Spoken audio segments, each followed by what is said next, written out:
கர்த்தர் நல்லவர், அவர் கிருபை என்றும் உள்ளது.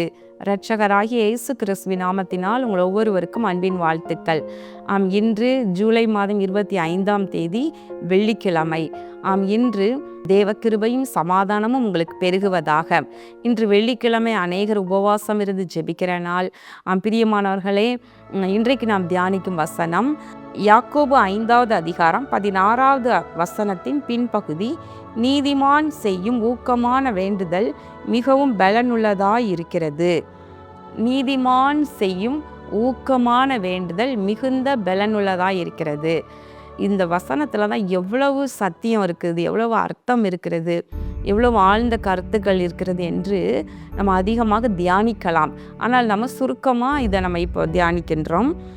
பாருங்களேன், இதில் முதல் நம்பர் 1 நீதிமான். நீதிமானாய் தேவனுக்கு பிரியமாய் இருக்கிற ஒரு மனிதன் நீதிமான். அவன் செய்யும் ஊக்கமான வேண்டுதல் என்ன? எப்படிப்பட்ட ஜெபம்? ஊக்கமான வேண்டுதல், ஊக்கமாக ஜெபம் பண்ணுதல், முழு பலத்தோடு கூட ஆண்டவர் சமூகத்தில் போராடி ஊக்கமாய் ஜெபம் பண்ணுதல். 3வது, அது எப்படி இருக்குதான்? மிகவும் பலனுள்ளதாக இருக்கிறது. அது மிகவும் பலனுள்ளதாக இருக்கிறது.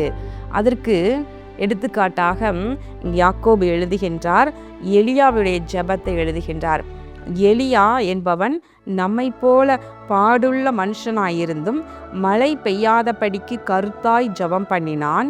அப்பொழுது 3 வருஷமும் 6 மாதமும் பூமியின் மேல் மழை பெய்யவில்லை. மறுபடியும் ஜெபம் பண்ணினான். அப்பொழுது வானம் மழையை பொழிந்தது, பூமி தன் பலனை தந்தது. அவர்கள் எலியாவுடைய ஜெபத்தை குறித்து சொல்லி இதமாய் சொல்லுகின்றார். எலியா எப்படிப்பட்டவர்? அவர் ஒரு பெரிய தீர்க்கதரிசி, ஆனாலும் நம்மை போல ஒரு பாடுள்ள ஒரு மனுஷன்தான். அவர் என்ன பண்ணுறாரா? நல்ல கருத்தாய் ஊக்கமான ஜெபம், ஆனால் கருத்தோடு ஜெபிக்க வேண்டும். கருத்தில்லாமல் ஜெபிக்கக்கூடாது. ஊக்கமாய் ஜெபம் பண்ணணும். ஆண்டவர் சமூகத்தில் கருத்தாய் ஜெபிக்க வேண்டும். அப்படி ஜெபம் பண்ணி 3 வருஷமும் 6 மாதமும் மழை பெய்யாமல் தடுத்தார் என்று பார்க்கின்றோம். மழை பெய்யாதபடிக்கு இருக்க ஜெபம் பண்ணினார். அப்புறம் தேசத்தில் பஞ்சம், அப்போ மழை பெய்ய வேண்டியதாக இருக்கிறது. அப்போது என்ன நடக்குது நம்ம பார்க்கும்போது 1 ராஜாக்கள் 18வது அதிகாரத்தின் 41வது வசனத்திலிருந்து பார்க்கும் பொழுது, அப்பொழுதுதான் எலியா பாகால்களுடைய தீர்க்க தரிசிகளோடு சவாலிட்டு வானத்திலிருந்து அக்கினியை இறங்க பண்ணி கர்த்தரே தெய்வம் என்பதை நிரூபித்தார். பாகாலுடைய தீர்க்க தரிசிகளை எல்லாம் வெட்டி கொன்று போட்டார். அப்பொழுது அதற்கு பின்பு இந்த சம்பவம் நடைபெறுகின்றது. அப்போ ஆகாப் என்கிற ராஜாட்ட சொல்கிறாரு, நீர் போய் போஜன பானம் பண்ணும், பெருமழையின் இரைச்சல் கேட்கப்படுகிறது என்றான். 3.5 வருஷமாக மழை இல்லை, பஞ்சம். ஆனால் எலியா சொல்கிறாரு, பெரும் மழையின் இரைச்சல் கேட்கப்படுகிறது. அப்போ அவருடைய ஆவிக்குரிய காதுகள் அந்த பெருமழையின் சத்தத்தை கேட்கிறது. கர்த்தர் ஒரு பெரிய மழையை கொடுக்க போறாருன்னு அவர் அறிகிறார்.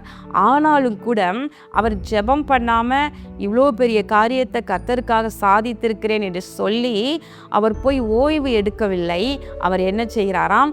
அவர் கர்மேல் பர்வதத்தினுடைய சிகரத்தின் மேல் ஏறி தரை மட்டும் பணிந்து தன் முகம் தன் முழங்காலின் மேல் பட குனிந்து, அப்போ அவர் இவ்வளோ பெரிய காரியத்தை சாதித்த ஒரு திருப்தி, ஒரு சந்தோஷம், அப்படி இருந்து சாப்பிட்டு நல்ல சந்தோஷமாக இராதபடிக்கு அவர் என்ன செய்கிறாராம்? இப்போ மழைக்காக தேவ சமூகத்தை நோக்கி ஜெபிக்க போகிறாராம். கர்மேல் பர்வதத்தில் தனித்து தேவ சமூகத்தை நோக்கி ஜெபிக்க போகிறார். தாழ்த்துகின்றார். இவ்வளோ பெரிய காரியத்தை செய்திருக்கிறார். ஆனால் ஆண்டவருக்கு முன்னாடி அவர் தன்னை எப்படி தாழ்த்துகின்றார். இதுதான் நீதிமான். நீதிமான்கள் இருதயத்தில் எப்பொழுதும் தாழ்மையான சிந்தை உடையவர்களாக இருப்பாங்க. அவங்க ஆண்டவருக்கு முன்பதாக தன்னை தாழ்த்தி நிற்பாங்க. ஆபிரகாமை பார்க்கின்றோம், வேதத்தில் இருக்கிற பரிசுத்தவான்களை பார்க்கிறோம். நீதிமான்கள் எப்பொழுதுமே தங்களை தாழ்த்தி இருப்பாங்க.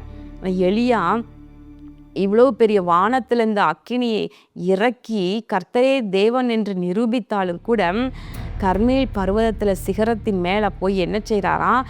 தரை மட்டும் குனிந்து தன்னுடைய முகம் தன் முழங்காலில் பட குனிந்து கர்த்தரை பணிந்து கொள்கின்றார். மகிமையெல்லாம் கர்த்தருக்கு ஏறெடுத்திருப்பார் என்று எண்ணுகின்றேன். அப்போ அவர் தன்னுடைய ஊழியக்காரனை பார்த்து சொல்றாரு, நீ போய் சமுத்திர முகமாய் பார். அப்பொழுது அவன் பார்த்து ஒன்றும் இல்லை என்றான்.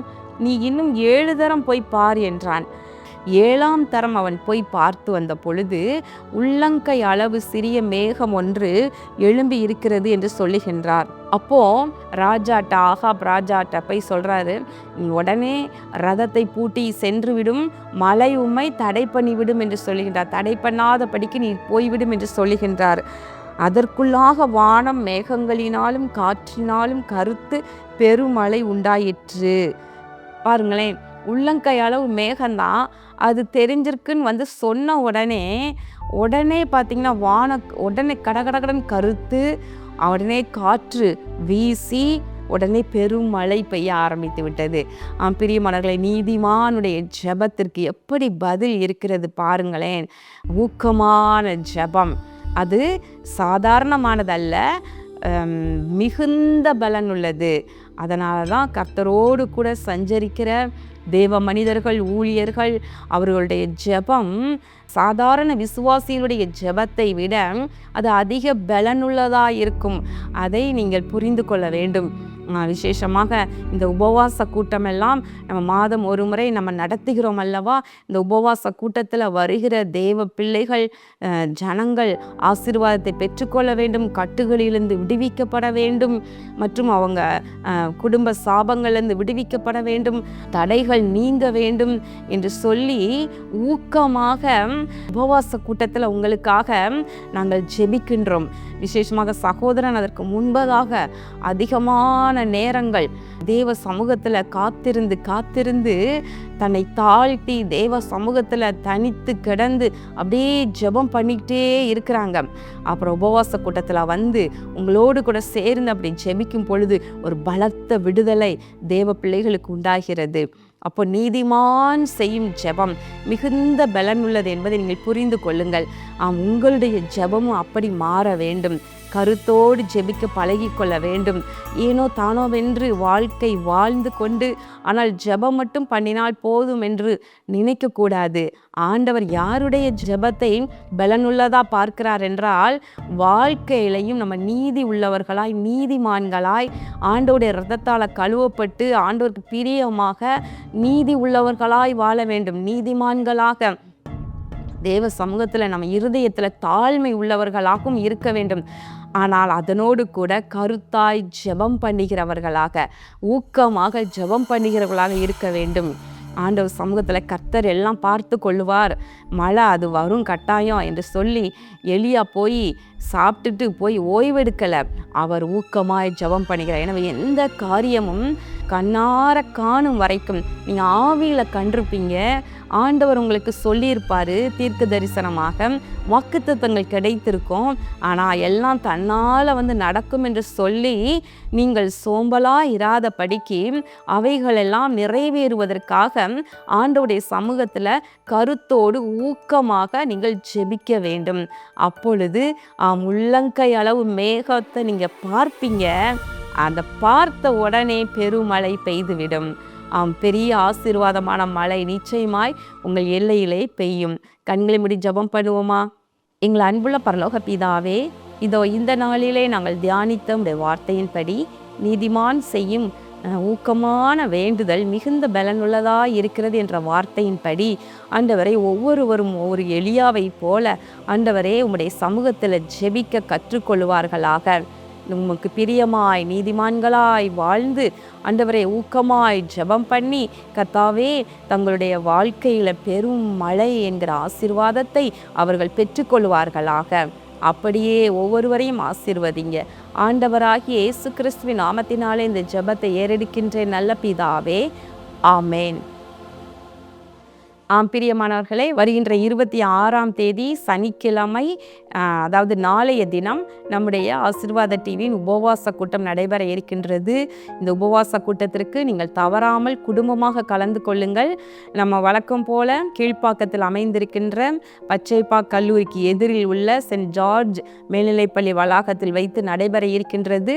எனவே நீங்கள் கட்டாயம் கலந்து கொள்ளுங்கள். நாம் ஊக்கமாய் ஜெபம் பண்ணுவோம். உள்ளங்கை அளவு மேகம் உடனே பார்ப்பீர்கள், பெருமழை உடனே உங்கள் எல்லையிலே வந்து பொழிய ஆரம்பிக்கும். இந்த உபவாச கூட்டத்தை நீங்கள் மிஸ் பண்ணாதீங்க. கட்டாயமாக வாங்க. கர்த்தர் பெரிய காரியங்களை உங்களுக்கு செய்வார். கர்த்தர் உங்களை ஆசீர்வதிப்பாராக. ஆமென்.